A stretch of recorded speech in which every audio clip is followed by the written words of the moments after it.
الحمد لله رب العالمين والصلاة والسلام على حبيبه محمد وآله وصحبه أجمعين. أعوذ بالله من الشيطان الرجيم. بسم الله الرحمن الرحيم. هنالك دعا زكريا ربه قال رب هب لي من لدنك ذرية طيبة إنك سميع الدعاء. فنادته الملائكة وهو قائم يصلي في المحراب أن الله يبشرك بيحيى مصدقا بكلمات من الله وسيدا وحصورا ونبيا من الصالحين. قال رب أن يكون لي غلام وقد بلغني الكبر وامرأتي عاقر. قال كذلك الله يفعل ما يشاء. قال رب اجعل لي آية. قال آياتك ألا تكلم الناس 3 أيام إلا رمزا واذكر ربك كثيرا وسبح بالعشي والإبكار. اللهم سبحانك لا علم لنا إلا ما علمتنا إنك أنت العليم الحكيم. مولاي صل وسلم دائما أبدا على حبيبك من زانت به الأسر. حضرت زکریا علی نبینا وعلیہ الصلوۃ والسلام نے جب حضرت مریم کے پاس اس طرح سے بے حساب رزق پہنچتے دیکھا بغیر کسی ظاہری سبب کے کہ وہ ایک بند کمرے میں موجود ہیں اور وہاں ہر طرح کے پھل اور بے موسم کے میوے موجود ہیں، ان سے پوچھا کہ انا لک ھذا، کہ آپ نے یہ کہاں سے لیا، آپ کے لیے کون لایا؟ تو انہوں نے فرمایا یہ تو قالت هو من عند اللہ، یہ تو اللہ کی طرف سے ہے اور اللہ قادر ہے، جب چاہتا ہے جسے چاہتا ہے جہاں چاہتا ہے جو چاہتا ہے پہنچا دیتا ہے۔ تو حضرت زکریا علیہ السلام کے ہاں اولاد نہیں تھی اور آپ عمر رسیدہ ہو چکے تھے، کافی بوڑھے ہو چکے تھے، لیکن اللہ کی کرم کو بٹتے دیکھا تو اللہ کے نبی کو دعا کا خیال آ گیا اور آپ نے فوراً دعا فرمائی۔ وہیں اسی جگہ ہنالک دعا زکریا ربہ، اس موقع پر حضرت زکریا علیہ السلام نے اپنے پروردگار کو پکارا اور عرض کی قال رب ہب لی من لدنک ذریۃ طیبہ، اے اللہ مجھے اپنے پاس سے اچھی نیک صالح اولاد عطا فرما۔ انک سمیع الدعاء، بے شک تو ہی دعاؤں کو سننے والا ہے اور تو ہی اس عظمت کا مالک ہے جو فریاد سنتا ہے اور پوری کرتا ہے، دعا سنتا ہے اور عطا کرتا ہے۔ انبیاء علیہ الصلوۃ والسلام کا تعلق ذات باری کے ساتھ جو ہوتا ہے وہ بہت قریب کا ہوتا ہے اور غیر نبی اس کا تصور بھی نہیں کر سکتا، لیکن پھر بھی انسان میں انسانی خصوصیات تو ہوتی ہیں۔ آپ بڑھاپے کی عمر کو پہنچ چکے تھے اور آپ کو یہ فکر رہنے لگی تھی کہ جو دین کا کام کیا ہے اسے کون سنبھالے گا، ایسا کون بندہ ہوگا جو میرے بعد میری ذمہ داری اور میرے علوم کا وارث ہوگا اور لوگوں کی تربیت کرے گا۔ جن لوگوں کی آپ تربیت فرما رہے تھے انہیں تو ابھی مزید کسی سرپرست کی ضرورت تھی اور آپ عمر کے آخری حصے میں پہنچ چکے تھے۔ پھر عطا باری کو جوش میں دیکھا اور حضرت مریم کے پاس اس طرح بغیر سبب ظاہری کے رزق آتے دیکھا تو دل میں ایک طلب پیدا ہوئی اور آپ نے دعا فرمائی۔ چنانچہ نیک اور صالح اولاد کے لیے دعا کرنا بھی انبیاء کی سنت ہے اور محض اولاد ہونا کوئی بڑی بات نہیں ہے۔ اولاد ہو اور وہ نیک ہو اور صالح ہو تو اللہ کی نعمت ہوتی ہے، اور اولاد بگڑ جائے تو وہی اللہ کا عذاب بن جاتی ہے اور بندے کے لیے دنیا میں اتنے دکھ پیدا کر دیتی ہے کہ اس کا آرام اور سکھ غارت ہو جاتا ہے۔ تو آپ نے دعا فرمائی ذریتاً طیبہ، اولاد عطا فرما اور وہ طیب پاکیزہ ہو، میرے علوم کی وارث ہو، جو دین کا کام میں نے کیا ہے اسے آگے سنبھالے اور یہ سلسلہ جو ہے مخلوق کی ہدایت کا چلتا رہے۔ انک سمیع الدعا، بے شک صرف تیری ہی ذات ایسی ہے، تیرے سوا کوئی نہیں جو دعاؤں کو سنے اور عطا کرے۔ فنادت الملائکۃ وہو قائم یصلی فی المحراب،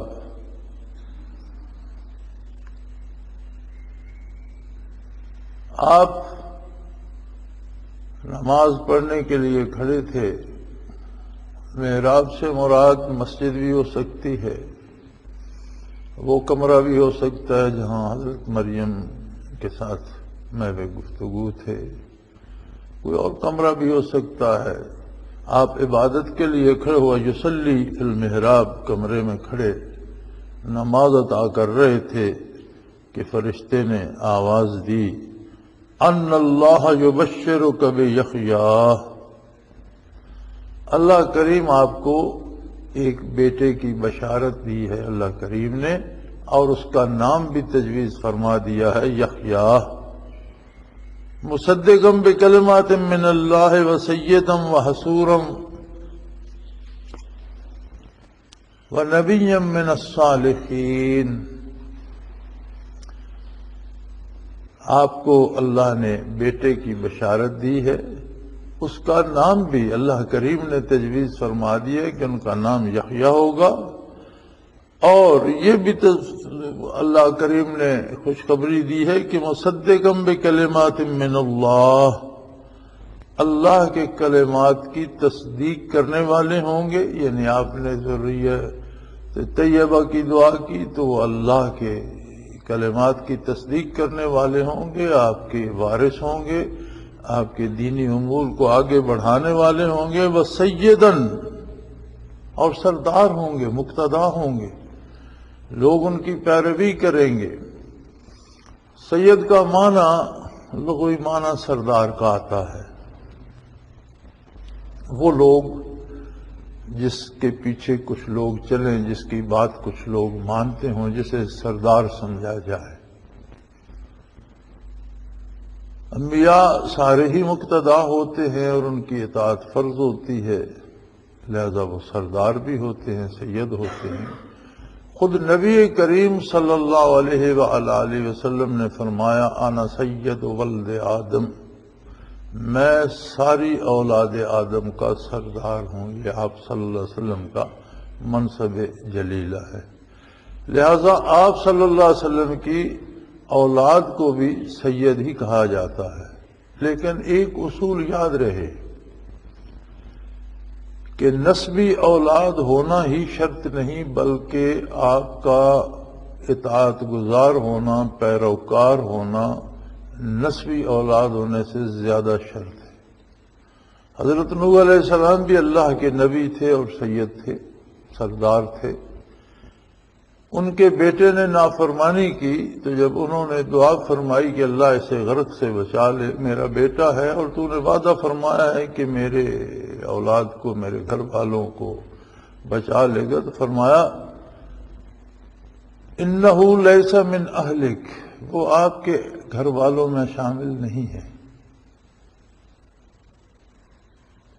اس لیے کہ انہ عمل غیر صالح، اس کے اعمال برے ہیں، اور جو برائی کرتا ہے اس کا تعلق اللہ کے نبی سے نہیں ہوتا۔ بدکاروں کا، کفار کا، برے عقیدے کا تعلق اللہ کے رسول سے، اللہ کے نبی سے منقطع ہو جاتا ہے۔ تو لہذا صلبی اولاد ہونا اور آپ صلی اللہ علیہ وسلم کا خون ہونا تو بہت بڑی عظمت کی بات ہے، اور آپ کی اولاد حسنین کریمین سے ہی چلی اور انہی کو سید کہا گیا۔ یوں تو ہم عوان قبائل جو ہیں، بہت سے قبائل ہیں عوان کے، حضرت علی کرم اللہ وجہ کریم کے سارے بیٹوں کے اولادوں کو عوان کہا جاتا ہے۔ تو حسنین کریمین بھی حضرت علی کرم اللہ وجہ الکریم کی اولاد تھے، اور آوان بھی انہی کی اولاد ہیں، لیکن آوانوں کو تو سید کوئی نہیں کہتا، اس لیے کہ ان کی والد ماجدہ حضور کی جگر گوشہ تھی صلی اللہ علیہ وسلم، اور آپ کی دختر نیک اختر تھیں، اور امانوں کی جو حضرت علی کی دوسری بیویاں تھیں وہ نبی کریم صلی اللہ علیہ وسلم کی بیٹیاں نہیں تھیں۔ تو باپ کے ناطے سے اگرچہ قریبی بھائی ہیں ہم لوگ، لیکن وہ بازی لے گئے کہ ان کی والدہ حضور علیہ السلام کی دختر نیک اختر ہے، اور ان کے خون میں نبی کریم صلی اللہ علیہ وسلم کا خون مبارک شامل ہے۔ لیکن اس خون مبارک کی برکات تب تک رہیں گی جب تک وہ حضور کے اطاعت گزار رہیں گے، آپ کے تابع فرمان رہیں گے۔ اور نوح علیہ السلام کی بیٹے کی طرح اگر کوئی نسبی تعلق رکھتا ہے حضور نبی کریم صلی اللہ علیہ وسلم سے، تو اس پر دوسروں کی نسبت زیادہ ذمہ داری ہے کہ وہ اتنا اطاعت گزار ہو اللہ کے رسول کا کہ اطاعت رسول اور اطاعت باری میں دوسروں کی قیادت کرے، یہ سرداری ہے، یہ سید ہے۔ اور اگر خود اطاعت کو چھوڑ دیتا ہے تو نوح علیہ السلام کے غرق ہونے والے بیٹے کی طرح سے نبی کریم صلی اللہ علیہ وسلم کے اہل خاندان سے خارج کر دیا جاتا ہے، پھر وہ سید نہیں رہتا۔ یہ بات یاد رکھنے کی ہے کہ حضور صلی اللہ علیہ وسلم کے ساتھ پہلا رشتہ اتباع کا ہے۔ اتباع کا رشتہ چھوٹ گیا، اطاعت کا رشتہ چھوٹ گیا تو باقی کوئی رشتہ باقی نہیں رہتا۔ اور اگر حضور کا متبع بھی ہو، حضور کا فرما بردار بھی ہو، اور پھر حضور کے ساتھ خونی رشتہ بھی ہو، تو پھر نور علی نور ہے، پھر اس کا احترام، اس کا ادب، اس کا ایک مقام ہے۔ تو فرمایا یہ بیٹا جو اللہ کریم آپ کو دے گا اس کا نام یحییٰ ہوگا، اور وہ اللہ کے کلمات کی تصدیق کرے گا، اور وہ سردار ہوگا، سید ہوگا، وَحَسُورًا، اور اپنے نفس کی خواہشات کو روکنے والا ہوگا، نفس کی پیروی نہیں کرے گا، اور نبیًا من الصالحین، اور اللہ کے نیک بندوں میں، اللہ کے نبیوں میں سے ایک نبی ہوگا۔ یہ ساری اوصاف انبیاء علیہ السلام کے ہیں، اور یہ اوصاف اللہ کے نیک بندوں میں بھی ہوتے ہیں، لیکن جب یہ کہہ دیا جائے کہ فلاں اللہ کا نبی ہے تو از خود اس میں یہ سارے اوصاف آ جاتے ہیں، لیکن اللہ کریم نے اپنے محبوب بندے اور اپنے نبی کی دلجوئی کی خاطر بیٹے کی بشارت بھی دی، بیٹے کا نام بھی رکھا، اور ان کے اوصاف حمیدہ کی تعریف بھی فرما دی۔ حسوراً یعنی وہ زندگی میں اکیلے رہیں گے، اور حسر کا معنی ہوتا ہے بند ہو کر رہنا، ان کے ازدواجی تعلقات بھی نہیں ہوں گے۔ یہ عجیب بات ہے کہ یہ کیسے خوبی ہو گئی۔ نبی کریم صلی اللہ علیہ وآلہ وسلم کی سنت ہے، النکاح من سنتی فمن رغب عن سنتی فلیس منی، او کما قال رسول اللہ صلی اللہ علیہ وسلم، کہ نکاح میری سنت ہے، اور جو میری سنت سے منہ پھیرے گا وہ میرے ساتھ نہیں ہوگا۔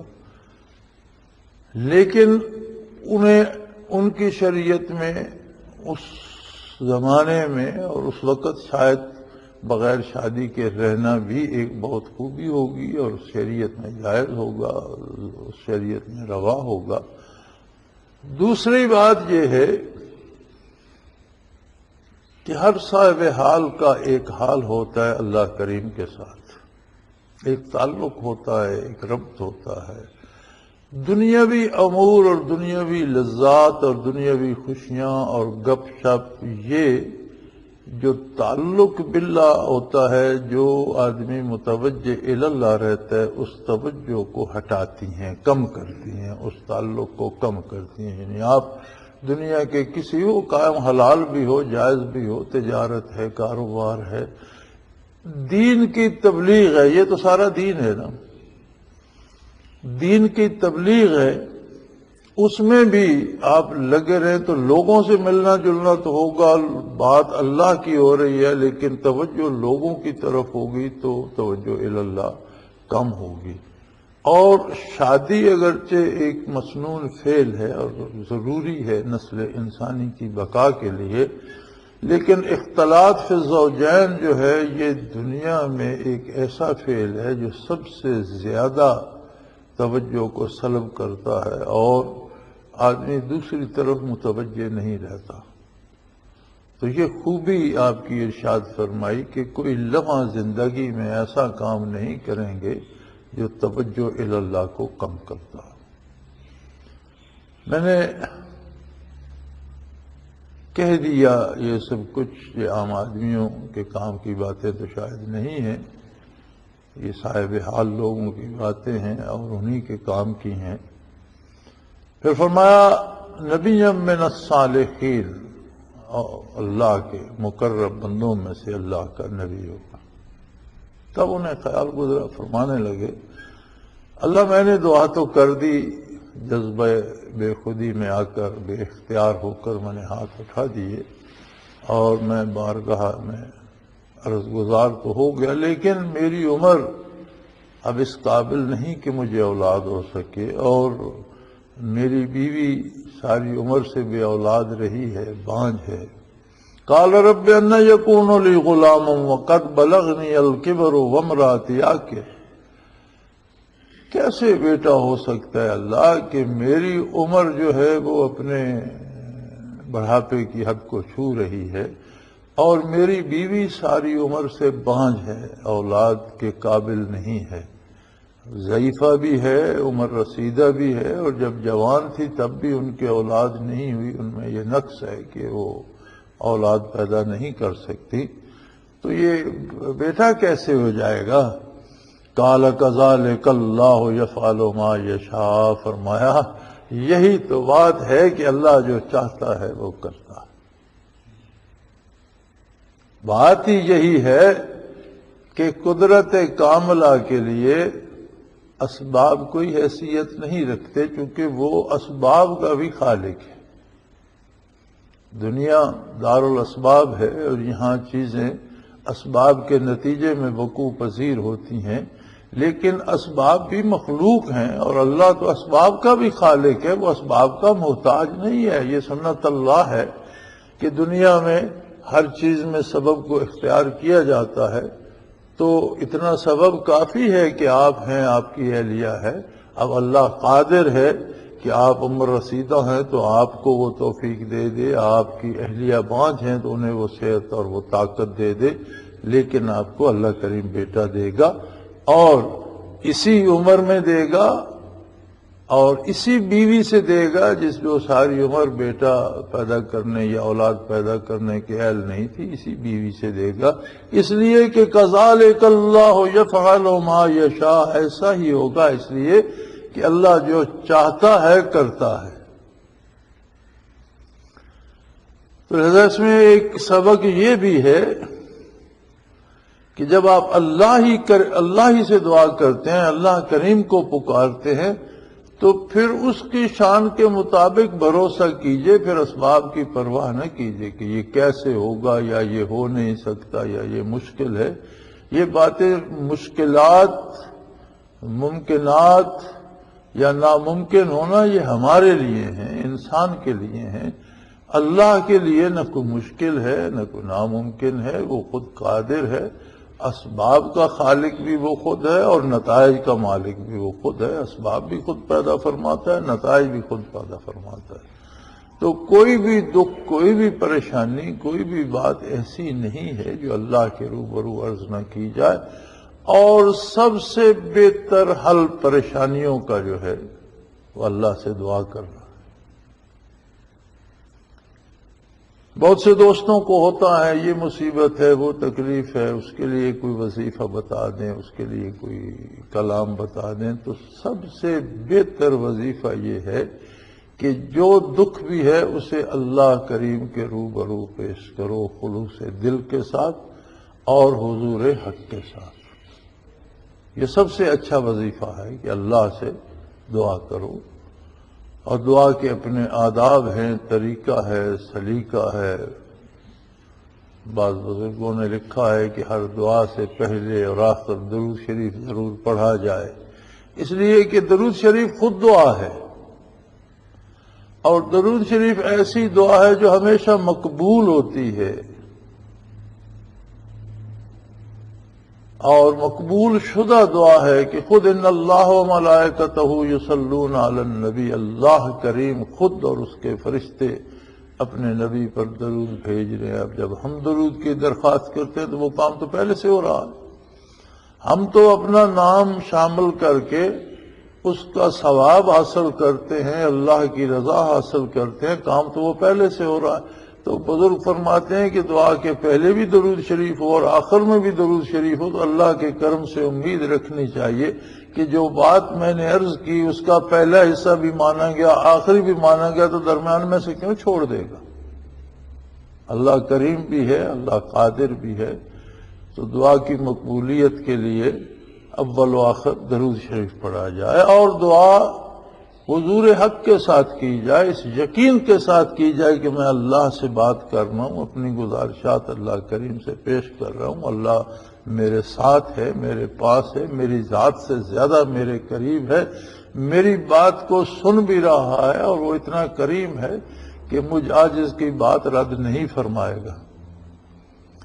قال رب اجعل لی آیہ، اب اللہ کے محبوب بندے تھے، ان کا یا اللہ میرے لیے کوئی نشانی بنا دے کہ جب بچے کی امید ہو تو مجھے پتہ چل جائے تو میں تیرا زیادہ شکر ادا کروں اور زیادہ نیاز مندی کا اظہار کروں، تو میرے لیے کوئی نشانی بنا دے۔ قال آیاتک اللہ تکلم الناس ثلاثۃ ایام الا رمزا، ارشاد ہوا کہ جب آپ سے قوت گویائی ختم ہو جائے اور 3 دن تک آپ بات نہ کر سکیں، سوائے رمز و کنایہ کے، سوائے اشارے کے لوگوں سے بات نہ کریں، آپ کی زبان سے کوئی کلمہ نکلنا ممکن نہ رہے، تو یہ حالت آپ کی 3 دن رہے گی، تو آپ سمجھیں کہ اللہ نے آپ کو بیٹا عطا کر دیا ہے۔ تو یہ بات نہ کرنا بھی ایک کمال ہے۔ کم کھانا، کم سونا، کم بولنا، یہ 3 ایسے امور ہیں کہ جو اللہ کے ساتھ تعلق کے لیے بہت معاون ہیں، بہت ضروری ہیں۔ اور بات کرنا جو ہے، کسی نے بہت خوب کہا تھا کہ دل ز پر گفتن بمیرت در بدن، گرچ گفتارش بود در عدن، بات اگر عدن کے موتیوں یعنی جواہرات جیسی قیمتی بھی ہو تو باتیں کرتے کرتے دل جو ہے وہ بدن میں مر جاتا ہے۔ دل سے پر گفتن بمیرت در بدن، زیادہ باتیں کرنے سے بدن کے اندر دل مر جاتا ہے، خواہ وہ باتیں بہت اچھی ہوں۔ اب اگر باتیں بھی بری ہوں، خلاف شریعت ہوں، فسق و فجور والی باتیں ہوں، تو کیا اثر ہوتا ہوگا؟ اب باتیں کرنے کا اثر یہ ہوتا ہے کہ اگرچہ صوفیاء کرام کو ترقی درجات دین کی عمل کرنے سے، عبادات، مجاہدات سے، اور سب سے زیادہ ترقی دین کی تبلیغ سے ہوتی ہے، دین کے پھیلانے سے ہوتی ہے، اللہ کے دوسرے بندوں کو راہ ہدایت پر لانے کے لیے جو محنت کی جاتی ہے، یہ سب سے زیادہ ترقی کا سبب بنتی ہے۔ ترقی درجات ہوتی ہے، لیکن اگر دین کی تبلیغ بھی کرتے رہیں، وعظ بھی کرتے رہیں، تقریریں بھی کرتے رہیں، دینی مسائل بھی بیان کرتے ہیں، تو بھی جن لوگوں سے آپ مخاطب ہیں، جو آپ کے ساتھ بات کر رہے ہیں، جو ہم کلام ہیں، جب وہ بات کرتے ہیں تو ان کی آواز کے ساتھ، ان کے جملوں کے ساتھ جو کچھ ان کے اندر ہے وہ بھی باہر آتا ہے، جو کچھ آپ کے اندر ہے وہ بھی آتا ہے۔ اگر آپ اللہ کا کلام کا سنا رہے ہیں، اس میں نور ہے، تو کوئی اعتراض کرے گا تو اس میں ظلمت بھی تو ہوگی۔ تو اس طرح سے اگرچہ ترقی درجات ہوتی ہے، لیکن دینی تبلیغ کرنے سے بھی مشاہدات میں کمی واقع ہو جاتی ہے، دل پر غبار آ جاتا ہے۔ حضرت رحمت اللہ تعالی علیہ فرمایا کرتے تھے کہ جھاڑو دینے سے سڑک یا گلی یا راستہ تو صاف ہو جاتا ہے، لیکن جھاڑو دینے والے کا لباس جو ہے وہ خاک آلود ضرور ہوتا ہے۔ اگر دینی کام بھی آپ کریں تو جو معاشرے سے، جو عوام الناس سے ظلمت اٹھتی ہے وہ آپ پر بھی اثر انداز ہوتی ہے۔ تو یہاں بہت مزے کی بات اللہ نے فرمائی کہ اللہ کا انعام ہوگا آپ پر اور 3 دن تک آپ بات نہیں کر سکیں گے۔ حضرت رحمت اللہ تعالی علیہ یہ بات میں نے دیکھی کہ جب عمر کے آخری دن آئے تو بہت دنوں پہلے، وفات سے بہت دنوں پہلے آپ نے بات کرنا چھوڑ دی، یا آپ نے بات کرنے کی سکت نہ رہی، اور اگر دوائی لینی ہوتی، پانی کا گھونٹ بھی مانگنا ہوتا تو حضرت وہ لکھ کر چٹ پر، کوئی بات کرنی ہوتی تو آپ لکھ کر دے دیتے تھے، لیکن زبان پر چھالے زبان مبارک پر پڑ گئے تھے اور حلق میں کچھ اس طرح سے کہ بات کرنا ممکن نہ رہا تھا۔ اور سلوک و تصوف میں جو منازل آپ کے تھے ان کا تقاضا بھی یہی تھا کہ وصال الہی سے پہلے مخلوق سے کلی طور پر رابطہ منقطع ہو جائے۔ یہ باتیں ان لوگوں کی ہیں جن کو یہ نعمتیں نصیب ہوتی ہیں۔ بڑی عجیب بات ہے کہ کسی کی بات صرف اللہ سے رہ جائے اور مخلوق سے بات ہی نہ کرے۔ تو یہاں جو انعام حضرت زکریا علیہ السلام پر وہ بھی یہی ہوا کہ آپ 3 دن تک کلام نہیں کر سکیں گے سوائے اشارے کے، اور جب کلام بھی نہیں کر سکیں گے اور یہ نعمت بھی مل جائے گی تو وَاذْكُرْ رَبَّكَ كَثِيرًا، اللہ کا ذکر بہت کثرت سے کر۔ انبیاء علیہ السلام کس طرح سے ذکر الہی کرتے ہیں کہ نبی کی ایک نگاہ ایمان لانے والے کو شرف صحابیت سے سرفراز کر دیتی، اور صحابہ کرام کا خشوع و خضوع اور ان کا رکوع و سجود اور ان کا ذکر الہی کی کیفیت بیان کرتے ہوئے قرآن کریم نے فرمایا ثم تلین جلودہم وقلوبہم الی ذکر اللہ، کہ ان کے کھال سے لے کر نہا خانہ دل تک ہر ذرہ بدن اللہ کا ذکر کرنے لگ گیا، ہر باڈی سیل ذاکر ہو جاتا ہے۔ اب اگر نبی کی ایک نگاہ سے بندے مومن کے وجود کا ہر ذرہ ذاکر ہو جاتا ہے تو خود نبی کس درجے کا ذکر کرتا ہوگا۔ انبیاء علیہ السلام جو لباس استعمال کرتے ہیں وہ لباس ذاکر ہو جاتا ہے، جو جوتا استعمال فرماتے ہیں اس کے سارے اجزاء ذاکر ہو جاتے ہیں، جس زمین پر قدم رکھتے ہیں وہ زمین ذاکر ہو جاتی ہے، جس چیز کو چھو لیتے ہیں وہ ذاکر ہو جاتا ہے، جس جانور پر سواری کر لیتے ہیں اس کے بدن کا ہر جز ذاکر ہو جاتا ہے۔ گویا انبیاء علیہ السلام نہ صرف یہ کہ ہر لمحہ ہر آن ان کا وجود کا ہر ذرہ ذاکر ہوتا ہے، بلکہ وہ ذاکر گر ہوتے ہیں کہ جسے دیکھ لیں، جسے چھو لیں، جہاں قدم رکھ دیں۔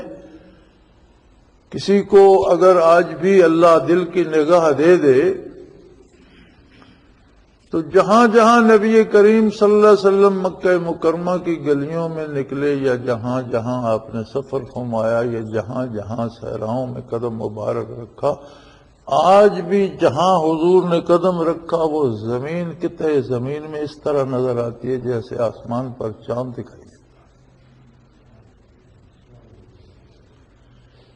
بلکہ جن راستوں سے حضور گزرے صلی اللہ علیہ وسلم وہ فضائے حد نگاہ تک منور نظر آتی۔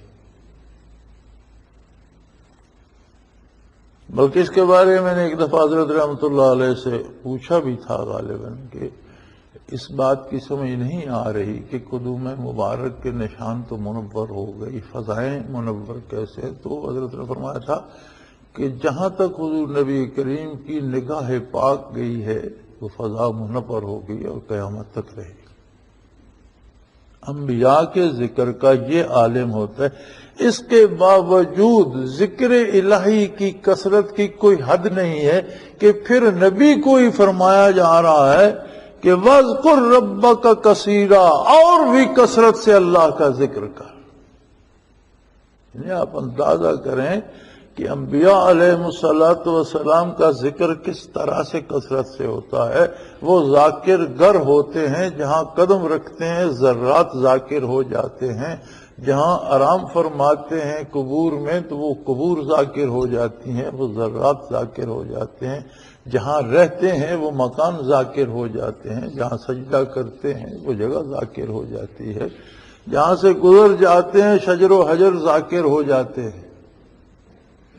یہ پتھروں کا یا درختوں تک کا کمال تو نہیں تھا کہ حضور جدھر تشریف لے جاتے تو درخت بھی سلام کہتے، پتھر بھی درود پڑھتے۔ یہ کمال تو محمد الرسول اللہ صلی اللہ علیہ وسلم کا تھا نا، کہ جہاں تشریف لے گئے وہاں کے پتھروں کو بھی درود پڑھنا نصیب ہو گیا، درختوں کو بھی صلاۃ و سلام پڑھنا نصیب ہو گیا۔ تو یعنی انبیاء کا وجود پاک جو ہوتا ہے وہ ذاکر گر ہوتا ہے۔ اس کے بعد پھر حکم ہو رہا ہے، نبی کو حکم ہو رہا ہے وَاذْكُرْ رَبَّكَ كَثِيرًا، اور کثرت سے اللہ کا ذکر کر۔ اس کا مطلب ہے کہ کتنا بھی کوئی ذکر کرے، ساری عمر صرف کر دے، پھر بھی وہ کثرت ذکر ابھی باقی ہے، کیونکہ ذکر کی شان مذکور کی شان کے مطابق ہے۔ اللہ کی کوئی حد نہیں، اس کی عظمت کی، اس کی شان کی، اس کی ذات کی کوئی حد نہیں، اس کے ذکر کی بھی کوئی حد نہیں ہے۔ یہاں اگر کوئی 4 دن 4 تسبیحات پڑھتا ہے یا 5 دن نماز پڑھ لیتا ہے تو سمجھتا ہے میں نے اللہ پر بڑا احسان کیا، بڑا تیر مارا، بلکہ کثرت ذکر کی تو کوئی حد ہی نہیں ہے کہ اللہ اپنے نبی سے کہہ رہا ہے کہ جب یہ نشانیاں آپ کو عطا ہوں تو وَاذْكُرْ رَبَّكَ كَثِيرًا، اللہ کا ذکر اور کثرت سے کر، وَسَبِّحْ بِالْعَشِيِّ وَالْإِبْكَارِ، اور رات دن ذکر کرتا چلا جا۔ عشیہ والابکار، صبح شام، اس کا مطلب ہوتا ہے جیسے ایک انگریزی کا محاورہ ہے راؤنڈ دی کلاک، یعنی ہر لمحہ۔ 2 انتہائیں ہیں نا دن کی، صبح اور شام، تو جب دونوں اور رات کی بھی دونوں انتہائیں ہیں صبح اور شام، اور جب رات دن کی دونوں انتہاؤں کا ذکر آتا ہے تو مراد ہوتا ہے کہ رات دن کا ہر لمحہ، ہر آن ذکر الہی کرتے رہیے۔ تو اللہ کریم کا ذکر نصیب ہو۔ اب اس پہ بہت سے احباب کو یہ ہوتا ہے جی کہ جی ہم عبادت کرتے ہیں، یہ ذکر ہے، تسبیح پڑھتے ہیں، یہ ذکر ہے۔ ذکر کے مختلف درجات ہیں، صرف عبادت ہی ذکر نہیں ہے، بلکہ دنیا کا جو کام بھی شریعت کے مطابق کیا جائے وہ ذکر الہی ہے، اور وہ عملی ذکر ہے، اور اس میں اللہ کی یاد موجود ہے۔ یہ کام ایسے کیوں کر رہے ہو، یہ اللہ کا حکم ہے، اللہ کے رسول صلی اللہ کا حکم ہے، اس میں ذکر موجود ہے، اور یہ عملی ذکر ہے۔ کوئی بات جو سچی کی جائے، کھری کی جائے، اور اس اعتبار سے کی جائے کہ چونکہ اللہ کا اور اللہ کے نبی کا حکم ہے سچ بولو، لہذا میں سچی بات کر رہا ہوں، وہ ذکر الہی ہے کہ اس کے ساتھ اللہ کی یاد موجود ہے، اللہ کے نبی کی یاد موجود ہے۔ پھر کوئی تلاوت کرے، ذکر الہی ہے، تسبیحات پڑھے، ذکر الہی ہے، کوئی اس میں ربانی سارا دن پڑھتا رہے، یہ ذکر الہی ہے، لیکن یہ ذکر لسانی ہے۔ ایک ذکر وہ ہے جو حال ہے کہ آپ جو کام بھی کرتے ہیں، جس حال میں بھی اللہ کو یاد کرتے ہیں، وہ عملی ذکر ہے۔ زبان سے نیک بات کہتے ہیں یا تلاوت کرتے ہیں یا تسبیح پڑھتے ہیں، یہ ذکر لسانی ہے۔ لیکن نہ حال ہمیشہ رہتا ہے اور نہ زبان ہر وقت چلتی ہے. عمل بھی ہر وقت نہیں ہوتا، عمل منقطع ہو جاتا. آپ سارا دن کام کرتے ہیں، رات کو تو سو جائیں گے، عمل منقطع ہو جائے گا. زبان سے آپ کتنا ذکر کرتے رہیں، کتنا ذکر کرتے ہیں، زبان خاموش ہو جائے گی، ذکر منقطع ہو جائے گا. ذکر کثیر نہ عمل سے ہو سکتا ہے نہ لسان سے ہو سکتا ہے. تیسرا ذکر ہے ذکر قلبی. دل ذاکر ہو جائے، دل میں یاد رچ بس جائے، اور دنیا کا کوئی بھی کام کر رہے ہو دل یاد سے غافل نہ ہو. وہ ایک پنجابی کا کہا گیا اس کے لیے ایک محاورہ کہ ہاتھ کارول دل یار ول. آپ کوئی کام کر رہے ہو دل اللہ اللہ کر رہا ہو، آپ بات کر رہے ہو دل اللہ اللہ کر رہا ہو، آپ کھانا کھا رہے ہو دل اللہ اللہ کر رہا ہو، آپ سو جائیں دل اللہ اللہ کر رہا ہو، آپ جاگے تو پتہ چلے دل ذاکر تھا، سینے میں دھڑک کر باہر آنا چاہتا ہے. آپ سوتے رہیں ذکر قلبی نصیب ہو جائے، وہ چلتا رہے گا. بندہ مر جائے، قبر میں چلا جائے، مٹی کے نیچے اتر جائے اور دل اللہ اللہ کرتا رہے تو ایک حد تک ذکر کثیر کے معنی کو پا لیتا ہے. یعنی کسی نہ کسی حد تک کثرت ذکر میں داخل ہو جاتا ہے. عملی ذکر کثیر نہیں ہو سکتا، عمل میں انقطاع آتا ہے. لسانی ذکر ذکر کثیر نہیں ہو سکتا کہ اس میں انقطاع آتا ہے، زبان بند ہوتی ہے. لیکن جب قلب ذاکر ہو جاتا ہے، ذکر خفی قلبی نصیب ہو جاتا ہے تو وہ ذکر دوام ہوتا ہے. دل دھڑکنا چھوڑ جائے لیکن ذکر کرنا نہیں چھوڑتا اگر ذاکر ہو جائے. موت آ جائے، دل دھڑکن بند کر دے، دھڑکنا چھوڑ سکتا ہے لیکن اگر ذاکر ہے تو ذکر نہیں چھوڑتا. اس کے اندر جو لطیف ربانی ہے وہ ذکر کرتا ہی رہتا ہے، وہ قبر میں بھی کرتا رہتا ہے تاکہ قلب ذاکر سے قبور ذاکر ہو جایا کرتی. تو کثرت ذکر کی بات جب بھی آتی ہے سوائے ذکر قلبی کے اس مفہوم کو پورا نہیں کیا جا سکتا. بعض لوگوں کو سوال یہ ہوتا ہے کہ یہ جس طریقے سے صوفیاء ذکر کراتے ہیں اس طریقے سے ثابت ہے؟ اور یہ سوال وہ لوگ پوچھتے ہیں جن کی زندگی کا ہر کام خلاف سنت ہوتا ہے. جو کام دوسرے آپ کر رہے ہیں یہ ثابت ہے شریعت سے، اس کی پرواہ نہیں کرتے. لیکن جب اللہ اللہ کی بات آتی ہے تو اس طرف جو کام اللہ کے یہ نیک بندے کرتے ہیں آپ کیسے سوچ لیتے ہیں کہ یہ خلاف شریعت کر رہے ہیں؟ پھر بڑی آسان سی بات ہے کہ ذکر کا حکم ہے قرآن کریم میں، اور سب سے زیادہ جو حکم براہ راست یا بالواسطہ دیا گیا وہ ذکر کا ہے.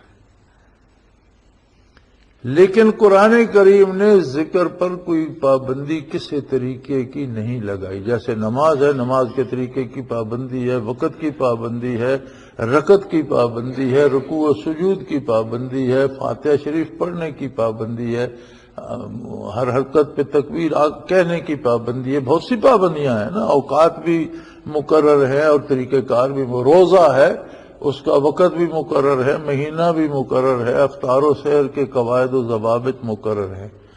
حج ہے اس کا وقت بھی مقرر ہے، دن بھی مقرر ہے اور ارکان بھی مقرر ہیں.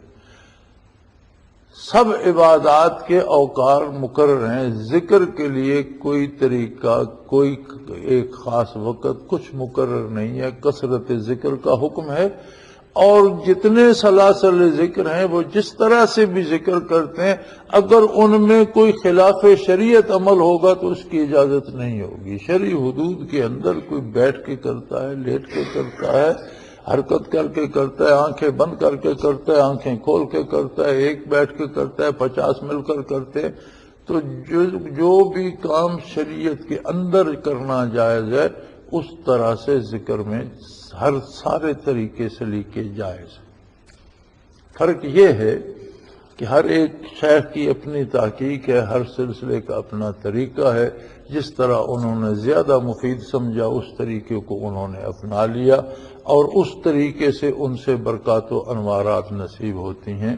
لہذا ذکر کا حکم مطلق ہے اور اس کا کوئی طریقہ نہ اللہ نے پابند فرمایا، نہ اللہ کے رسول صلی اللہ علیہ وسلم نے پابند فرمایا، نہ کوئی آج پابند کر سکتا ہے۔ ہم یہ نہیں کہہ سکتے کہ جس طرح ہم ذکر کرتے ہیں یہ صحیح ہے، جس طرح دوسرے کرتے ہیں وہ غلط ہے، نہیں۔ جس طرح جس کا جی چاہے، ایک ہی پابندی ہے کہ ذکر کے نام پر کوئی کام خلاف شریعت کرنے کا کوئی جواز نہیں۔ شرعی حدود کے اندر کوئی جس طرح ذکر کرتا ہے وہ سب جائز ہے۔ ہاں، اگر کسی کو اس کی لذت نصیب ہو جائے تو سب سوالوں کے جواب مل جاتے ہیں، چونکہ جو کچھ اس سے نصیب ہوتا ہے وہ کیفیات ہیں، اور کیفیات محسوس تو کی جا سکتی ہیں، لکھنے پڑھنے میں نہیں آتی۔ کیفیات کے لیے کوئی لفظ وضع نہیں کیا گیا کہ وہ لکھ کر بتا دے، کیفیات صرف محسوس کی جاتی ہیں۔ یہ انہی کا کام ہے جنہیں اللہ نصیب کر دے، اور میری تو دعا ہے کہ اللہ تمام مسلمانوں کو نصیب کرے۔ وآخر دعوانا ان الحمدللہ رب العالمین۔